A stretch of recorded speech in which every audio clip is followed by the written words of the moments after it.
ልጄ ስሞትልህ ባጠባው ጡቶቼ ይዣለሁ እሺ በለኝና ና እማዬ ራሱ ደውሎ ይቅርታና ተመለስ ካለልኝ መቼም ነው ማልመለሰው ልጄ ግን እኔ እናት አላሳዝንህ ከሱም ብሶ ለምኑኝ እያለ ነው አራ አይደለም የኔ ልጅ እንደውም መጥቶ እግራችን ላይ ወርቆ ይቅርታ ካላለን እዚህ ቤት እንዳይገባ ደሞ ከሱም ብሶ ይኮፈሳል እንዴ ከነ ችግሩ ባስጠጋ ነው ተው የኔ ልጅ ወንድምህ ነው ክፉ አትናገር ላንቺም እኮ የባልሽ ወንድምህ ነው ኧረ እንደዚህ አይነት አማጭ ሲቅርብ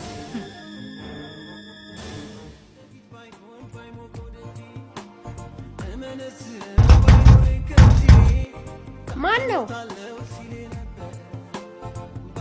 በእናትህ የኔ ልጅ ልጄ ባክህን እማዬ ምንም እንዳትይ ልጄ ሞት ሬሳዬን ረግጠህ እንደገባህ ነው የምቆጥረው እማዬ ትላንትና ብቻ ምን እንዳደረጉኝ ታውቂያለሽ አይደል ዮኒ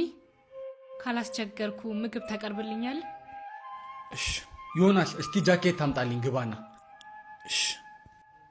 ዮኒ ዞር ዞር ብለህ ትመጣለህ ከባሌ ጋር ጊዜ እናሳልፍ ነበር እማዬ እኔ ደሃ ነኝ እንጂ መጮቻ ነኝ እንዴ